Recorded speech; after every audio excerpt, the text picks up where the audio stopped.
जलै स्नानं च देव्याम्बरं नानारत्नविभूषितं मृगमदामोदाङ्कितं चन्दनं जाति चम्पकबिल्वपत्ररचितं पुष्पं च धूपं तथा दीपां देवदयानिधे पशुपतेरत्कल्पितां गृह्यतां सौवर्णेन वरत्नखण्डरचिते पात्रे घृतां पायसां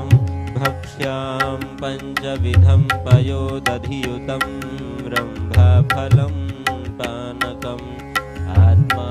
त्वं गिरिजामती सहचरा प्राणशरीरं गृहं पूजा ते विषयोपभोगरचना निद्रा समाधे स्थिते संचारः पदयो प्रदक्षिणविधि स्तोत्राणि सर्वा गिरो यद्यत्कर्म करोमि तत्तदखिलं शम्भो तवार्पणम्।